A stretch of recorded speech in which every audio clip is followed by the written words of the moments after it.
আর শুনুন আমাদের নতুন শো চেনা মানুষের অজানা কথা, অন্তর কথা নিয়ে। আমি নন্দিনী আসছি প্রতি রবিবার দুপুর 1:10 গ্লোব টিভিতে। চোখ রাখুন আর আপনাদের মূল্যবান মতামত আমাদের জানাতে ভুলবেন না। জীবে প্রেম করে যেই জন, সেই জন সেবিছে ঈশ্বর। এই কথাটা আমরা সকলেই জানি, কিন্তু মানি কতজন বলুন তো? আজকে আমাদের অন্তর কথায় যে মানুষটিকে আমরা আমন্ত্রণ জানিয়েছি, সেই মানুষটি তথ্য প্রযুক্তি বিভাগের একজন উচ্চ পদস্থ কর্মচারী হলেও তার মনটা সবসময় কাঁদে অসহায় মানুষদের জন্য। সেই মানুষটির অন্তরের কথা শুনবো আজ অন্তর্কথার বিশেষ অনুষ্ঠানে। আমি নন্দিনী, সকলকে স্বাগত জানাই গ্লোব টিভির বিশেষ অনুষ্ঠান অন্তর্কথায়। আজকে যিনি আমাদের সাথে অতিথি হিসেবে রয়েছেন, তিনি একজন অনেক ওপরের তলার মানুষ, প্রচুর সম্মান তার ঝুলিতে। আমি যাব এক এক করে। গ্রাম থেকে উঠে আসা মানুষটি গ্রামের দুঃখ কষ্ট যেমন দেখেছেন, তেমনি দেখেছেন শহরেও। কিন্তু তিনি যখন নিজে অনেকটা উচ্চতায় পৌঁছে গেছেন, তখন কিন্তু ভোলেননি তার শিক্ষক পিতামাতার স্বপ্ন, আদর্শকে। তাই সেই মানুষটিকে আজকে আমরা পেয়ে আমরা ভীষণভাবেই কৃতজ্ঞ। ও মানুষটির পরিচয় করিয়ে দিয়েছি যখন, তখন তো মানুষটাকেও দেখাতে হয়। মানুষটি শ্রী অনির্বাণ সামন্ত আজকে রয়েছেন আমাদের সাথে অতিথি হিসেবে অন্তর্কথায়। অনির্বাণ দা, আপনাকে অনেক অনেক ধন্যবাদ জানাই আমাদের আপনার ব্যস্ততম সময় থেকে কিছুটা সময় আমাদের দেওয়ার জন্য। আমরা থাকবো আপনার সাথে, আপনার মনের কথার সাথে। স্কুল কলেজ সব জীবনেই আপনি পড়াশোনা করেছেন স্কলারশিপে। আপনার পিতা এবং মাতা দুজনেই শিক্ষক ছিলেন। আপনি যখন ছোট ছিলেন তখন আমরা দেখেছি যে আপনি আপনার টিফিনের পয়সা বাঁচিয়ে আপনি রাস্তা দিয়ে থাকা কোনো দুস্থ মানুষকে খাবার কিনে খাইয়েছেন, যেটাও আপনি পেয়েছেন আপনার পৈতৃক সূত্রে পাওয়া বাবা মার কাছ থেকে। কারণ আপনার বাবা মা দুজনেই পেশাগতভাবে শিক্ষক যেমন ছিলেন, তেমনি তারা মানুষের সেবায় নিবেদিত দুই প্রাণ ছিলেন। সেখান থেকেই তো আপনার অনুপ্রেরণা এই কাজের জন্য। আপনি এমবিএ করেছেন অর্থনীতিতে, এবং সদ্যই বোধহয় এপ্রিলে আপনি যাবেন গ্লোবাল কনফারেন্সের রিসার্চ পেপার সাবমিট করতে, যেটা আপনি প্যারিস থেকে পিএইচডি করছেন, সেটা দুবাই যাবেন। তো এই যে এত আপনি পড়াশোনা করেছেন, তার পাশে এত ভালো চাকরি করেন, সব সময় আপনি মানুষের পাশে থাকার চেষ্টা করেছেন। তো এইটা একটু সবটা কেন আপনি এলেন খুব সংক্ষেপে আমরা শুনবো, যে মানুষের পাশে থাকার যে আপনার অন্তরের ইচ্ছা, সেই ইচ্ছাটা কিভাবে এসেছিল? অ্যাকচুয়ালি এটা আমার প্রথম থেকেই বলি, এটা আমার বাবা মায়েরই প্রেরণা, যেটা একটু আগেই আপনি বললেন। হ্যাঁ, একদম মানে এখনকার শিক্ষক সমাজের সঙ্গে তখনকার শিক্ষকদের অবস্থা অনেক কঠিন ছিল, অনেক লড়াই ছিল অর্থনৈতিকভাবে। হ্যাঁ, একদমই। তখনকার শিক্ষকরা এত বেতন পেতেন না, কষ্টের মধ্যে দিয়ে কেটেছে। আর সেইভাবে তখনকার দিনে যে সমস্যাগুলো, সেগুলো ফেস করতেও হয়েছে। অর্থনৈতিক সমস্যা যথেষ্টই ছিল। তো সেই অবস্থা থেকেও বাবা মাকে দেখেছি, যখন কেউ হয়তো কোনো গরিব মানুষ এসছেন, যে আমার মেয়ের বিয়ে বা কারো কেউ মারা গেছেন, যেমন পেরেছেন মায়ের কাছে বা যা ছিলেন, হয়তো দেখেছি বাবার কাছে হয়তো আলতা সিঁদুর বা একটা কাপড়, সেটাও দেওয়ার চেষ্টা করেছেন। এটা একটা বিশেষ অনুপ্রেরণা তো ছিলই, আমাকে খুব নাড়া দিত যে আমরা নিজেরাই হয়তো বেশি কষ্টে আছি, তার মধ্যেও কাউকে সাহায্য করার যে মানবিক কথাটা, এটা একটা বড় ব্যাপার ছিলই। দ্বিতীয় কথা হচ্ছে, তখন আমার রাগও হতো মাঝে মাঝে, বাবা আমরাই খেতে পাচ্ছি না, আবার লোককে সাহায্য করছি না, একটা ব্যাপার ছিল। তো তার সত্ত্বেও পরে বুঝেছিলাম যে এটা অনেক বড় ব্যাপার হলেই, মানসিকতা হলেই, মানবিকতাটা থাকা দরকার, তবে নিজেই ভালো থেকে একদমই তাই, তবে অন্যকে সাহায্য করার কথা ভাবা যায়। সেখানে ধনী দরিদ্রের ব্যাপারটা নয়, কত বড় মানবিক আপনি, সেটাই ব্যাপার, তাই না? সেটা একটা ব্যাপার ছিল। তো তারপরে আমার একজন দিদিকেও মারা যেতে দেখেছি, বিনা চিকিৎসায় ডাক্তারবাবু আসেননি, ভিজিট দিতে পারেননি বলে বাবা। তো সেটাও একটা ছিল খুব লড়াই, যে মানে কতটা কষ্ট করলে কত মানুষ কষ্টে আছে, এটা তখন মনে হতো। যে তাহলে তখনই শপথ নিয়েছিলাম যে মানে চাকরি, বিজনেস যাই করি বা জীবনে যাই করি না কেন, তো মানুষ হয়ে মানুষের পাশে যতটা সাধ্য মতো দাঁড়াবার চেষ্টা করব। আমার ক্ষমতা খুব সীমিত, আর আমি মানে কি বলবো, ঈশ্বর আমাকে যতটা করার ক্ষমতা দিয়েছেন ততটাই আমি করতে পারি। একদম অনির্বাণ বাবু, এটা সত্যি কথাই। দেখুন, অনেকের প্রচুর অর্থ আছে, কিন্তু তাদের সে মনটা নেই। কিন্তু আপনার কাছে যা আপনার সীমিত অর্থ, সেই অর্থটা নিয়েই আপনি মানুষের পাশে দাঁড়াতে চান। চেষ্টা আপনি করি। বিনা অর্থে চক্ষু স্বাস্থ্য পরীক্ষা শিবির করেন, চশমা দেন, বছরে 2-3 বার রক্ত দেন, মহিলা স্বনির্ভর বিভিন্ন প্রকল্পে আপনি টাকা দেন। আবার আপনারা জানলে খুশি হবেন, এই যে বাজারে কচ্ছপ টচ্ছপ বিক্রি হয় না, এগুলো যদি দাদা দেখেন সেখান থেকে কিনে নিয়ে কচ্ছপগুলোকে পুকুরে ছেড়ে দেন। তারপর দুর্গাপুজোয় নতুন জামা কাপড় দেওয়া, শীতকালে কম্বল দেওয়া, এগুলো তো আছে। উনি এখন যেটা করতে চাইছেন, বিশেষ চাহিদা সম্পন্ন শিশুদের জন্য কিছু কাজের পরিকল্পনা করেছেন, সেটা আমরা যাব ওনার কাছে শুনবো। শুধু তাই নয়, আমরা রাস্তার কুকুর দেখলে হ্যাট করে তাড়িয়ে দিই, উনি আবার সেই রাস্তার কুকুর বেড়াল তাদের খাওয়ার ব্যবস্থা করে দেন। যদি দেখেন যে পাশ দিয়ে যাচ্ছেন কোনো কুকুর অসুস্থ, তার সেবার ব্যবস্থা করে দেন। এইরকম একজন মানুষ যিনি অনেক উঁচু পোস্টে চাকরি করছেন, তারপরেও এটা বজায় রাখতে পারছেন আপনি। না, ব্যাপারটা এটা আমার কাছে খুব বিস্ময়কর লাগে যে আপনি বিভিন্ন জায়গায় যাচ্ছেন যেখানে একটা উচ্চ শ্রেণীর মানুষদের আনাগোনা, যেখানে সেইখানে দাঁড়িয়েও আপনি আপনার মনটাকে যে ওই ছোটবেলার প্রতিজ্ঞাটা ধরে রাখতে পেরেছেন, এর জন্য সত্যি আমাদের চ্যানেলের পক্ষ থেকে অনেক সাধুবাদ জানাই। আর এই কাজগুলো ছাড়া আর কি কি কাজ করেন? ধন্যবাদ আপনাকে। প্রথমেই বলি যে অনেকেই প্রশ্নটা করেন যে সময় পাচ্ছেন কি করে। এখন ব্যাপারটা হচ্ছে ইচ্ছা থাকলে উপায় হয়। একদম। আপনি যদি আপনারা ধরুন যারা কাজ করছেন, এই যে বাইরেও কাজ করছেন আবার ঘরেও করেন, আপনি আপনার কথাই বলুন, তাই না? কিন্তু অনেকে আপনাকে সময় বাঁচিয়ে আপনি সব রকমই করছেন, সংসারও মেনটেন করছেন, আবার বাইরে এসেও করছেন। তো ইচ্ছা, ভালো কাজের যদি ইচ্ছা কারো থাকে, সময় কিন্তু অটোমেটিক বেরিয়েই যাবে। আমার তা মনে হয় যেটা, যে সময়টা চলেই আসে ভালো কাজের ইচ্ছা যদি থাকে আর কি। আমি ক্যামেরার পিছনে যারা আছেন দর্শকদের, তাদের উদ্দেশ্যও বলবো, ভালো মানসিকতা অনেকেরই হয়তো আছে, অনেকে এগোতে সাহস পাচ্ছেন না। কিন্তু এরকম নয় যে সমাজসেবা মানে আপনাকে 5000 লোককে কাপড় দিতে হবে, 500 লোককে খাওয়াতে হবে, এরকম নয়। আপনি একজন মানুষ যদি একজন মানুষকেও কোনোভাবে সাহায্য করতে পারেন তার অসহায় সময়ে, তাহলে আপনি অনেক বড় সমাজসেবী। যদি নিঃস্বার্থভাবে সেই আপনার ইচ্ছাটা এসে থাকে বিবেকের মধ্যে যে মানুষ হয়ে মনুষ্যত্বটা দরকার, তাহলে আপনিও একজন বড় সোশ্যাল ওয়ার্কার, যেটা দিদি বলছেন আর কি। মানে সেটা না, আসলে মানুষ মানে তো মান আর হুঁশ নিয়ে। একদমই তাই। তো অনির্বাণ বাবুর মধ্যে মানও আছে, হুঁশও আছে। তো অনেক মানুষের মধ্যেই হুঁশটা থাকে না, তার জন্য তারা হয়তো এভাবে করতে পারে না। অনির্বাণ বাবু খুব ভালো একটি কথা বললেন, সেটা হচ্ছে যদি আপনার ইচ্ছে থাকে, আপনি যদি একটি মানুষকে কিছু অন্তত করলেন, অন্তত একবেলা তাকে একবেলা, মানে ধরুন যে মানুষটা 3 দিন খায়নি, একটা আমরা সবাই জানি বাপুজি কেকে 10 টাকা দাম, তাকে আপনি 10 টাকার কেক, আপনিও কিন্তু বড় সোশ্যাল ওয়ার্কার, কারণ আপনিও বড় সমাজসেবী বলে আমি মেনে নেবো। এবং যারা প্রত্যেকে এরকম নয় যে আমি শুধু করছি বা মানুষের জন্য বা সোশ্যাল ওয়ার্ক, প্রত্যেকে যারা করছেন প্রত্যেকের প্রতি শ্রদ্ধা রেখেই বলছি। সবচেয়ে বড় কথা, এই কাজটা করতে গেলে যেটা দরকার হয়, ক্যামেরার পিছনে যারা আছেন সেই দর্শকদের ভালোবাসাটা খুব দরকার। ওনারা আমাকে ভালোবাসা আশীর্বাদ করেন বলেই আমি হয়তো এগোতে পারছি। সাথে আমাকে ঈশ্বর যতটা ক্ষমতা দিয়েছেন কিছু ভালো কাজ করা, আমি ভাগ্যবান যে ঈশ্বর আমাকে এই সুযোগ দিয়েছেন, কাজের জন্য সুযোগ দিয়েছেন। মানে আমরা বলি না যে ইয়ে করে দিয়েছে। এখন এই দেখুন আরেকটা ব্যাপার, মানে আমি একটা কথাই বলবো, আমি একটা প্রতীক মাত্র, কারণ আমি কিছু নয় এখানে, তাই না? আমি চাইছি, আমার যেটা মোটিভ, যে মানুষের মানবিকতাটা চেঞ্জ হোক। আমরা বড্ড বোধহয় এখনকার দিনে একটু সংকীর্ণ মনে হয়ে যাচ্ছি, তাই না? কথাটা আমি ভালো থাকবো বা আমি ভালো খাবো, এই ব্যাপারটা হয়তো থাকাটা অনেকের হয়ে যাচ্ছে। কিন্তু আমার মনে হয় তার সাথে পাশাপাশি যদি সকলকে ভালো রাখা যায়, তাহলে আমরা পরবর্তী প্রজন্মকে একটা ভালো পৃথিবী বোধহয় উপহার দিতে পারবো। এই মানসিকতাটাই আমার মোটিভ, এটাই আমি চেষ্টা করে যাচ্ছি। আমি সামান্য মানুষ, 140 কোটির দেশ, আমি একটা ছোট্ট মানে ক্ষুদ্রতম প্রতীক মাত্র। তো এই চেষ্টাটা আমাকে দেখে যদি একজনও এগিয়ে আসে, তাহলে আমার সোশ্যাল ওয়ার্কের সার্থকতা এখানেই বলতে পারি। এইটা অনির্বাণ বাবু খুব ভালো কথা বললেন, যে আপনি যে কাজটা করছেন সেটা দেখে যদি একজন মানুষ একটুখানি এগিয়ে আসে, সেটাই সব থেকে বড়। আপনি প্রচুর কাজ করেছেন, সবচেয়ে বড় অ্যাচিভমেন্ট কি আপনার মনে হয়? না, এরকম নয়। আমার ভালো লেগেছিল, আমি একটু শিশুদের জন্য কাজ করতে ভালোবাসি। এরকম নয় যে শিশু বৃদ্ধাশ্রম, থ্যালাসেমিয়া পেশেন্ট, ক্যান্সার পেশেন্ট, সবার জন্যই কাজ করার চেষ্টা করি। যখন যেমন আসে সুযোগ, সব সময় তো সমান আসে না। সোশ্যাল ওয়ার্কের কোনো ডেফিনিশন হয় না, এরকম বলা যাবে না আমি ওই দিন ওই কাজটা করবো, এখানে এই কাজটা করবো, এরকম বলা যায় না।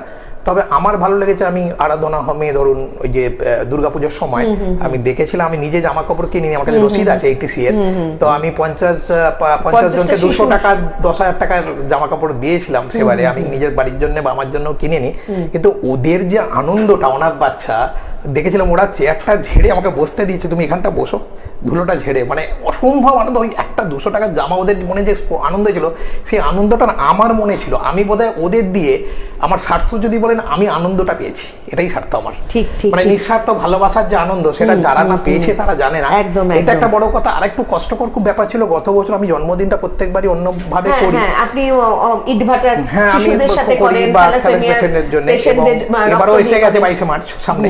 তো যাই হোক ওর বিভিন্ন পরিকল্পনা থাকে আর কি। তো গত বছর আমি থ্যালাসেমিয়া পেশেন্ট, এই ক্যান্সার পেশেন্ট ঠাকুরপুকুর সরোজগুপ্ত হসপিটালে ক্যান্সার পেশেন্ট যে শিশুদের সঙ্গে করেছিলাম, তো আমার চোখে খুব জল এসে গেছিল। ওইটুকু শিশুদের যে মানসিক মানে অবস্থা, তাদের যে ডিপ্রেশন, সেটা দেখে আমার খুব কষ্ট হয়েছিল। মানে খুব মানসিকভাবে আমি খুবই কষ্ট পেয়েছিলাম যে এই জায়গাটায় আমরা কিছু যদি করতে পারি বা কোনোদিন যদি সুযোগ আসে কিছু করা যায় আর কি, মানে সেটা ভাবনা চিন্তা আছে আর কি এরকম। আচ্ছা আচ্ছা, আপনি তো মাতৃদিবসে আমরা মাকে পুজো করি, উনি একজন মাকে নন, উনি বৃদ্ধাশ্রমের মাদের পুজো করেন, তাদের পাশে থেকে তাদের সঙ্গে সারাদিন কাটিয়ে এই যে ভাবে মাকে এভাবে বৃদ্ধাশ্রমে গিয়ে মাতৃদিবসটা পালন করা, এটাও কি আপনার মা থেকেই অনুপ্রেরণা? দেখুন, মাতৃদিবস প্রতিদিনই হওয়া উচিত। এরকম নয় যে জীবনের প্রতিটা দিন তো ঋণ তো শোধ হয় না, কোনোদিন বাবা মায়ের ঋণটা কোনোদিন শোধ হয় না। ওনাদের আদর্শই সব, ওনারা থাকলেও আমাদের মধ্যে আছেন, না থাকলেও আমাদের মধ্যে আছেন, তাদের সবকিছু আমাদের সবকিছু। আমার বাবা মারা যাওয়ার সম্প্রতি আগস্ট মাসে, গত আগস্ট মাসে, মানে বাবা বলতেন তুই কাজটা থামাস না, বাবা বলতেন যত যাই সমস্যা আসুক। তো ওনাদের আশীর্বাদটা মাতৃদিবসের যদি বলেন বাবা মায়ের আশীর্বাদটা, এটা না ওদেরই চেষ্টা হবে। ওটা একটা দিন প্রতীক মাত্র আমাদের করতে হয় কোনো দিবস হিসেবে, এইটুকুই করা, কিন্তু প্রতিদিনই সেটি ভালোবাসাটা থাকা উচিত মা বাবার প্রতি। একদম। আর বাবা মা কারোর চলে যায় না, বাবা মারা যেখানেই থাকুন সন্তানদের ঘিরে থাকেন তারা। বহু সম্মান পেয়েছেন, জাতীয় সম্মান পেয়েছেন, আন্তর্জাতিক পুরস্কার পেয়েছেন, সেটা বললে তো পুরো সময় লেগে যাবে। তার মধ্যে আমি যেগুলো বলবো যে রাষ্ট্রীয় গৌরব সম্মান, বাবু জগজীবন রাম ন্যাশনাল সম্মান, তারপরে বঙ্গ গৌরব সম্মান, তারপরে রাষ্ট্র প্রেরণা অ্যাওয়ার্ড, রাষ্ট্রীয় শিক্ষা সম্মান, মহাত্মা গান্ধী শান্তি পুরস্কার, excellence in social work in excellence 2024-এ থাইল্যান্ডে পেয়েছেন, আপনি ব্যাংককে পেয়েছেন। তারপরে শার্ক বিলিয়ন্সের অ্যাওয়ার্ড 2024 পেয়েছেন নেপালে, 2024-এ। তো এই যে সিঙ্গাপুরে পেয়েছেন 2025-এ ইন্টারন্যাশনাল আইকনিক স্টার অ্যাওয়ার্ড। তো এই যে বিদেশে আপনার যে কাজগুলো, বিদেশের মাটিতে দাঁড়িয়ে যখন আপনি এই অ্যাওয়ার্ডগুলো নিচ্ছিলেন, তখন একজন বাঙালি হিসেবে আপনার কেমন লাগছিল? বাঙালি হয়ে থাকতে চিরকালই ভালোবাসি, বাংলার জন্য চিরকালই গর্ববোধ করি এবং বাঙালিদের জন্য গর্ববোধ করি। এটা তো একটা খুব অত্যন্ত গর্বের ব্যাপার। যখন সেই সময় আপনার ওখানে কিরকম মনে হচ্ছিল যখন একজন বাঙালি হিসেবে যে গর্বটা হয়েছে, আমরা তো খুব আবেগী বাঙালিদের, চিরকালই ইমোশনাল। তো ব্যাপারটা হচ্ছে একজন বাঙালি যখন বলা হলো সিঙ্গাপুরে যে 7 জন ইন্ডিয়া থেকে গেছে, বিভিন্ন স্টেট থেকে, আমি বেঙ্গল থেকে আমি গেছি, তো ঠিক হলো সিঙ্গাপুরের মঞ্চটা খুব এক্সক্লুসিভ বলে একজনই স্পিচ দেবে একটা দেশ থেকে। একটা দেশ থেকে যদি 10 জন এসে থাকে, স্পিচ কিন্তু একজনই দেবে, এবং সেই স্পিচটা দিয়েছিল অনির্বাণ, এবং আমরা ওনারা বললেন যে আপনি দেবেন। তো সেটা একজন বাঙালি হিসেবে অনেক গর্বের। বাংলার জয়, বাঙালির সংস্কৃতির জয়, বাঙালির মানে কি বলবো বাঙালির ভাষার জয়। আমরা বাঙালি হিসেবে, ভারতবাসী হিসেবে অবশ্যই গর্বিত যে সেই গর্বের মুহূর্তটা আমরা সবার জন্য, মানে সবাই ছিলেন বলি আমি কিছু সেখানে তো নয়, সবার জন্যই গর্বিত। এই যে আপনি ব্যাংককে গিয়েছেন, নেপালে গেছেন, সিঙ্গাপুরে গেছেন, এই সব জায়গার আবার এরা আপনার কাজটা কিভাবে রেকগনাইজ করলো? না, এরা করছে মানে এদের দেশে যে কাজগুলো হয়, যারা ওনারা যেভাবে এগোচ্ছেন সোশ্যাল ওয়ার্কে, ধরুন ওদের ওখানে অর্থনৈতিক সমস্যাটা তো কম, ওনাদের লোক সংখ্যা কম, ওনাদের যে পদ্ধতি, ওনারা গিতে বাধার সম্মুখীন কম হচ্ছেন। তো আমাদের এখানে কি হচ্ছে, আমরা অনেক বাধা ফেস করতে হয়। আমাদের এখানে কি কি বাধা বলুন তো একটু। এই যে আপনি কাজ করছেন, আমরা জানি কাজ করতে এলে বাধা আসে, কিন্তু আপনি একটু আমার দর্শক বন্ধুদের বলুন যে আপনি এই যে ভালো কাজ করতে গিয়ে কি কি বাধার সম্মুখীন? যে কোনো ভালো কাজ করলেই বাধা হবে, আপনি জানেন এটা। যত ভালো কাজ করবেন তত আপনার সমালোচনা হবে বেশি, তত আপনি শত্রুতার সম্মুখে পড়বেন বেশি। এটা ধর্ম। আমরা আজকে নয়, এটা রামকৃষ্ণদেব, এই রামমোহন রায়, বিবেকানন্দ, আপনার বিদ্যাসাগর, সবার আমল থেকে দেখে সবাই ফেস করেছেন, কিন্তু তারা কাজটা থামাননি। এটা হচ্ছে বড় ব্যাপার। আমার সবচেয়ে বড় ব্যাপার, আমি কারো থেকে 1 টাকাও নিই না। আমার পকেটে 10 টাকা থাকলে আমি 10 টাকা সোশ্যাল ওয়ার্ক করি, না থাকলে না করি, যখন না থাকে না করি, আমি নিজে থেকে করি। এটা হচ্ছে একটা বড় ব্যাপার। আমার যতটা সামর্থ্য, আমার যত ইনকাম, সেই ইনকাম থেকে আমি ঠিক করি 20% আমি খরচা করবো। কারো থেকে 1 টাকা নিয়ে আমি সোশ্যাল ওয়ার্ক করি না থাকলে আমি না করি। এবং সেটার জন্যই ব্যাংককে কিন্তু বারবার দেখাচ্ছিল যারা ডিসপ্লেতে, যে উনি কিন্তু ইন্ডিভিজুয়ালি করেন এবং কারো থেকে সাহায্য না নিয়ে। এটা একটা বড়, যেমন আমি আপনি ব্যাংককে যেটা ছিল সোশ্যাল ওয়ার্ক ইন এডুকেশনের ওপর, Behala blind school, light house for the blind, ওদের অন্ধ যারা আছে বা যারা অথচ ট্যালেন্টেড তাদের আমি স্কলারশিপেও দিয়েছি, ওরা ক্রস চেক করেছিলেন যে দিয়েছি। এবং এইখানে হচ্ছে সোশ্যাল ওয়ার্ক ইন এডুকেশন, মানে আমি তো আর 100টা বাচ্চার দায়িত্ব নিতে পারবো না, সম্ভব নয়, আমার যতটা সম্ভব আমি নিয়েছি। এবার যদি ওটা দেখে আরো 10 জন নিয়েছেন তাহলে কিছু বাচ্চার তো উপকার হলো অ্যাটলিস্ট, তাই না কথাটা? পড়াশোনার ক্ষেত্রে যে প্রবলেমটা আমরা ফেস করি বা তারা তো উপকার হলো, মানে তারা মানে শারীরিকভাবে অক্ষম হয়েও তারা দুর্দান্ত পারফরমেন্স করছে, সেটা একটা ব্যাপার ছিল। তো বাধা, ওই বাধা আসে। দ্বিতীয় কথা, মানুষ বলছে কতদিন করতে পারে দেখা যাবে। এখন ব্যাপারটা হচ্ছে বুঝতে হবে, ধরুন একটা বাচ্চা যখন বয়স্ক হয়, একটা চাকরির একটা লিমিট থাকে যে 60 বছর পর্যন্ত। একটা মানুষ যখন বয়স্ক হচ্ছে, সে প্রথম অবস্থায় যে খাটতে পারতো, পরবর্তীকালে কি খাটতে পারে? সারা জীবন করতে পারবে না। কিন্তু সে যে ছাপটা রেখে গেল মানুষের মনে, সেটা কি যথেষ্ট নয়? এটা নাও হতে পারে যে আমি সারা জীবন টানতে পারি বা সারা জীবন করতে পারি, এটা নাও, খুব স্বাভাবিক। কিন্তু আপনি যে কাজটা করে দেখালেন, হ্যাঁ, সেটাই তো সবথেকে বড় কথা। সেটা অনুপ্রেরণা হয়ে থাকবে। আর এই অনুপ্রেরণা কথা বলতেই মনে পড়লো যে সেবার পথযাত্রী অনির্বাণ 2025-এর বইমেলাতে অনুরাধা চক্রবর্তী এই বইটি লিখেছেন আপনাকে নিয়ে। হ্যাঁ, আমার বইটা আমার কাছেই আছে, আমার ব্যাগেই আছে, আমি বাইরে আছে। তো এই যে সেবার পথযাত্রী অনির্বাণ বইটা লেখা হয়েছে, তা উনি কি মানে আপনার ইন্টারভিউ বেস লিখেছেন? না, ইন্টারভিউ বেস না, অ্যাকচুয়ালি সাহিত্য জগৎ প্রকাশনী যারা বইটা পাবলিশ করেছে, ওইটা অবদান ওনার, মেনলি ওনারই বলবো, শিবব্রত বাবু। উনি বললেন যে আপনাকে নিয়ে যদি একটা লেখা যায় 50 বছরে, কারণ ওনাদের আমি মুখ্য উপদেষ্টা। আচ্ছা। উনি বললেন তাহলে কিন্তু ভালো। আমি জানি এরকম তো কোনোদিন ভাবনাটা আমার নেই যে হবে, তখন উনি বললেন যে ভাবনা নেই, সেটা আমার উপর ছেড়ে দিন, আপনি খালি তথ্যগুলো দিন, আমি কাকে দিয়ে লেখক লেখিকা আমি ঠিক করে নেব বলে উনি অনুরাধা চক্রবর্তীকে দিয়ে বইটা লিখিয়েছিলেন। তারপর সেই বইটা কলকাতা পুস্তক মেলায় লেখা হয়েছিল, মানে একটু গল্পের আকারেই লেখা হয়েছিল, মানে ছোট জীবন থেকে আরম্ভ করে এতদিন পর্যন্ত যে কোনো আপডেট, যাতে সহজে লোক বুঝতে পারে। একদম, মানে আমরা তো লোকজনের মনের মধ্যে ঢুকতে চাই, সেটা যদি খুব শুধুমাত্র তথ্যভিত্তিক হয় তাহলে লোকের ভালো লাগবে না। আমরা যদি একটা গল্প জীবনী পড়তে ভালো লাগে না, জীবনী পড়তে ভালো লাগে একদম। আপনারা দেখেননি সিনেমাতে আমরা দেখতাম আমাদের হিরো ভীষণ ভাবে গরিব অবস্থা থেকে সে বড় হচ্ছে, তারপরে একজন হিরোইন আসলেন, তিনি একজন অনেক বড় লোকের ঘরে, তারপর ফ্রিকশন হলো, তারপরে শেষে হ্যাপি এন্ডিং। তো আমরা সবসময় এরকম গল্প ভালোবাসি যেখানে হ্যাপি এন্ডিং হবে। তো আমাদের হিরোর কি কোনো হিরোইন রয়েছে? না, এরকম ব্যাপার নয়, ব্যাপারটা ওরকম ব্যাপার নয়। ব্যাপারটা হচ্ছে, এই ব্যাপারটা ছিল না। ধরুন আমি যেমন, ওখানে একটা ঘটনা আছে, ধরুন যেটা হয়তো মানে পেপারেও একবার বেরিয়েছিল এই সময় পেপারে, যে টাকা ফেরত দেওয়া, মানে এটা আমি ছোট করে বলিনি, এটিএমই টাকা বেরিয়ে গিয়েছিল, একজন পরে তুলতে পারেনি, টাকাটা বেরিয়ে রয়ে গেছে, উনি চলে গেছেন ভদ্রলোক। তো আমি তুলতে গেছি, তারপর আমি দেখেছি টাকাটা অলরেডি বেরিয়ে গেছে, 20,000 20,000 টাকা হয়তো, আমি তো পরে জানতে পেরেছিলাম 20,000, আমি তখন গণিনি, 500 টাকার নোট। তো আমি টাকাটা তুলেছি, তুলে সোজা ব্যাংকে ঢুকে গেছি। বললাম দেখুন এটা কারো টাকা হবে, এটা তো আমার নয়। ম্যানেজার বাবু বললেন আপনি না গনে না টাকাটা নিয়ে চলে এলেন? বলছি হ্যাঁ। তখন একজন বললো উনি অনির্বাণ সামন্ত বলেই চলে এসেছেন, অন্য লোক হলেও হতো না, ওনারও প্রয়োজন পড়েনি, এটা তো অন্য কারো জিনিস হতে পারে, সে হয়তো কোনো তার বিপদের জন্য হতে পারে, বা তার কোনো বিএপি এর ব্যাপারে বা কোনো ব্যাপারে দরকার। এবং সত্যি আমি বললো আপনারা ট্রেস করে ওটা ফেরত দিন, এবং ওনারা ফেরত দিয়েছিলেন এবং সেটা বেরিয়েছিল সততার নজির বলে। তো আমি এটা মানে বললাম যে এখন আমরা যদি নিজেরা না সৎ হই, আমার হচ্ছে পরবর্তী প্রজন্মকে আমি কি দেখাবো যে আমরা কি করবো, তাই না? পরবর্তী প্রজন্মকে। এবং ওই ভদ্রলোকের বোনের বিয়েই ছিল আলটিমেটলি, সত্যি। এবং তোনার টাকাটা উনি মিষ্টি দোকানে অ্যাডভান্স করবেন বলে নিয়ে যাচ্ছিলেন, তো সেই টাকাটাও ফেরত দিয়েছিলাম। মানে আমার কথা হচ্ছে যে সততা থাক, নিঃস্বার্থ থাক, এগুলো থাকলে মানুষের ভালোবাসা আপনি এমনিই পাবেন। মানুষ সমালোচনা করছে ঠিকই, কিন্তু 20% 80% মানুষ কিন্তু আপনাকে ভালোবাসবে, এটা কিন্তু সত্যি। একদম। সমাজ পরিবর্তন করতে গেলে তাহলে আমাদের আগে দরকার সততা, নিঃস্বার্থ কাজের ভাবনা। সেটা যদি আপনি নিজের মনের মধ্যে রাখতে পারেন, আপনি যদি মনে করেন আমি এটা করছি মানে তার পরিবর্তে আমি কিছু পাবো, তাহলে কিন্তু সেটা হবে না। আর অনির্বাণ বাবুর মধ্যে সেটা নেই বলেই সেবার পথযাত্রী অনির্বাণ এই বইটি প্রকাশিত হয়েছে। আমি আপনার এটা পড়তে পড়তে দেখছিলাম বিভিন্ন সংগঠনের সাথে আপনি যুক্ত আছেন, তার মধ্যে আমার খুব মানে প্রশ্ন জাগলো, সিনেমা থেকে কলকাতা এবং সুতানটি শর্ট ফিল্ম ফেস্টিভ্যালের আপনি রয়েছেন প্রেসিডেন্ট। আর ইস্টার্ন মোশন পিকচার অ্যাসোসিয়েশনের সদস্য। এইটা তো একদম সম্পূর্ণ ডিফারেন্ট সেগমেন্ট। না, ডিফারেন্ট সেগমেন্ট নয়, অ্যাকচুয়ালি বাচ্চাবেলায় না খুব সিনেমা দেখতে ভালোবাসতাম। আচ্ছা। এই যে পথের পাঁচালী অপু দুর্গা, এটা দেখতে গ্রামের জীবনটা মনে পড়তো, খুব খুব টাচ করতো হৃদয়। তো বাচ্চাবেলায় সিনেমা দেখার একটা স্বপ্ন আমাদের ছিল, আমি খুব সিনেমার ভক্ত ছিলাম ছোট থেকেই। তো সিনেমা আমাকে খুব নাড়া দেয়, কারণ সিনেমা হচ্ছে সমাজের দর্পণ বলে আমি মনে করি। একদম আমরা যদি মানুষকে একটা বড় মাসকে যদি চেঞ্জ করতে যাই, সিনেমার মধ্যে যে একটা সামাজিক বার্তা কিন্তু দেওয়া যেতে পারে। সোশ্যাল ওয়ার্কের কিন্তু সিনেমার সঙ্গে একটা সম্পর্ক আছেই।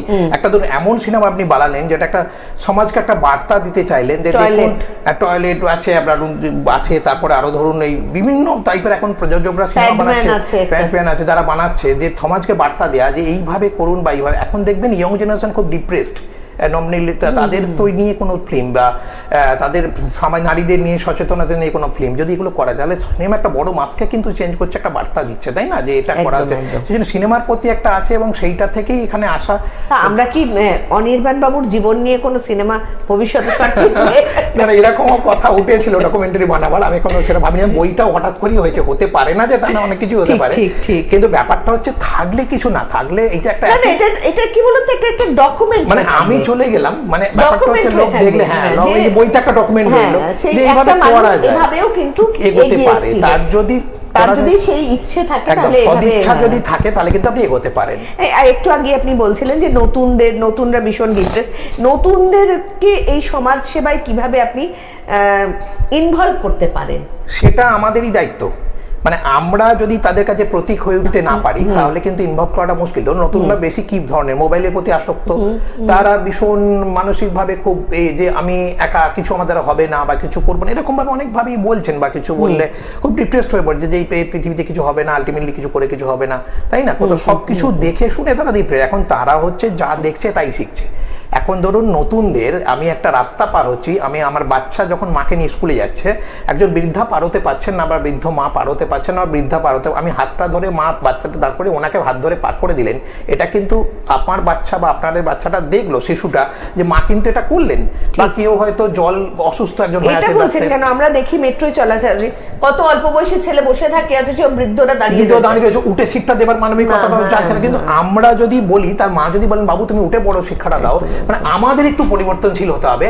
আমরা নতুনদেরকে নামাতে গেলে সোশ্যাল ওয়ার্কে আমাদের বোঝাতে হবে যে তোমরা মানবিক হও, নিজের টিফিনটা ভাগ করে বন্ধুদের সঙ্গে খাও, যেটা আমরা বাচ্চা বেলায় করেছি, যে তোমার সব দিচ্ছি মানে সবটা তুমি না করো, বন্ধুদের সঙ্গে শেয়ার করো। এখন তো মারা বলবে এই তোমার টিফিনটা তুমি খাও, কারোর সাথে বলি, কারোর সাথে শেয়ার করবে কথা। তাহলে আমরা একটু দাঁড়িয়ে, তাই না, তার জন্য বাবা মারাই মানে কি বলবো, অভিভাবকরা আমরা যদি উদাহরণটা তৈরি করি তাদের সামনে, যে দেখ বাবু মানবিক হতে হবে, এরকম ভাবে করতে হয়, এ কেউ অসুস্থ দেখলে রাস্তা দাঁড়িয়ে একটু করে দিও, তাহলে কিন্তু তোমার বন্ধুকে হেল্প করার চেষ্টা করো, তার ক্ষতি করো না, বা এরকম যদি করি এই মানসিকতাটা, তাহলে একটা ভালো পৃথিবী আমরা পরবর্তী প্রজন্মকে অবশ্যই উপহার দিতে পারবো সোশ্যাল ওয়ার্কে। ঠিক, তার মানে মানুষকে সচেতন হতে হবে, তাই বলছেন আপনি। আচ্ছা, আমরা যখন সমাজ সেবার কাজ করি, কাজ করতে গিয়েও তো অনেক ভুল হয়, তো কি রকম ধরনের ভুলের সম্মুখীন আপনি হয়েছেন?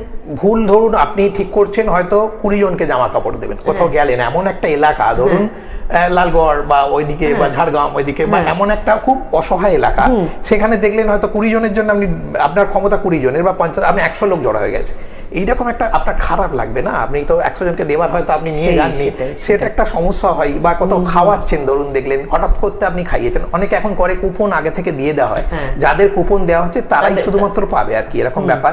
কিন্তু তবুও তো খারাপ আপনার মনে একটা লাগছেই যে আমি সবার কষ্টটা দূর করতে পারলাম না। তো এখন দেখবেন অনেকে করে যে ওই খাবার সময় দেখবেন বেশি লোক এসে গেল, হয়তো 50টা প্যাকেট আপনার কাছে আছে, বা বসিয়ে খাচ্ছে না, তো 100 লোক হয়ে গেল, সেই খাবারটাকে ডিস্ট্রিবিউট করতে অনেক সময় এই জায়গাটা একটা খারাপ লাগা। আপনার ভবিষ্যৎ কি পরিকল্পনা আছে? ভবিষ্যতে দেখুন পরিকল্পনা, যেহেতু আমি এমবিএ করেছি সেন্ট জেভিয়ার্স কলেজ থেকে, আমি সিএসআর ফান্ড একটু বুঝি তো মোটামুটি, তো সিএসআর ফান্ডে আমি জানি না কোনো কোম্পানি হেল্প করবে কিনা, রিলায়েন্স, টাটা, অনেক ফান্ড যাদের প্রচুর হিউজ সিএসআর ফান্ড, ঠিক আছে, তারা যদি কোনো সময় আমার প্রোফাইল লিখে, তারপরে মানে আমি কাজ করবো ব্যানার ওনাদের, এরকম যদি থাকে, তাহলে ভবিষ্যতে আপনি বুঝতেই পারছেন ক্যান্সার পেশেন্ট বা এদের জন্য, ক্যান্সার পেশেন্ট যে প্রবলেম হয় পরবর্তীকালে মানসিক ডিপ্রেশনে চলে যায়, যেটা তারা পরবর্তীকালে তাদের রিহ্যাবিলিটেশনটা খুব প্রবলেম হয়, রিহ্যাবিলিটেশনটা দরকার হয়, তো তাদের জন্য কাজ করতে গেলে সমস্ত সোশ্যাল ওয়ার্কই পয়সার অজস্র দরকার, অর্থনৈতিক ব্যাপারটা দরকার, তো সেটা যদি তারা সাহায্য করে তাহলে আমি হয়তো একটা ভালো কাজ কিছু করতেও পারবো ভবিষ্যতে, এরকম পরিকল্পনা আছে। আর যারা স্পেশাল চাইল্ড তাদের নিয়ে আপনার কি পরিকল্পনা? স্পেশাল চাইল্ডদের নিয়ে আমি সবসময় ভালোবাসি, তাদের যতটা পারি করবো, বাড়াবার চেষ্টা করা হয়। স্পেশাল চাইল্ডের তো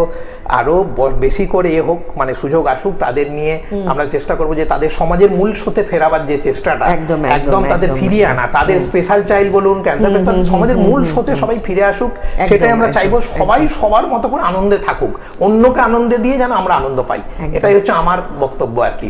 মানে অনির্বাণ দা এমন সুন্দর করে বললেন, যদি আমাদের এই অনির্বাণ দার অন্তরের কথা শুনে কারোর অন্তর জেগে ওঠে, তাহলেই আজকের অনুষ্ঠানটা আমাদের করা কিন্তু সার্থক হবে। আমরা তো মানুষ, তাই আমরা যদি আমাদের সাধ্যমতো সাহায্য নিয়ে আমরা মানুষের পাশে দাঁড়াতে পারি, তাহলেই কিন্তু আজকের অনুষ্ঠানের সার্থকতা। আজকে আমাদের সময় একেবারে শেষ। আমরা অনির্বাণ সামন্তকে যে আমাদের মধ্যে পেয়েছিলাম, আমরা সত্যি ওনার ব্যস্ততম সময় থেকে আমাদের জন্য দেওয়ার জন্য কৃতজ্ঞতা, এবং গ্লোব টিভিকেও অনেক কৃতজ্ঞতা। অনেক ধন্যবাদ। আজকের অনুষ্ঠান আমি নন্দিনী এখানেই শেষ করলাম। স্ক্রলে যাওয়া নাম্বারে আপনাদের কিছু বক্তব্য থাকলে অবশ্যই আমাদের জানাতে ভুলবেন না। নমস্কার। নমস্কার নমস্কার বন্ধুরা।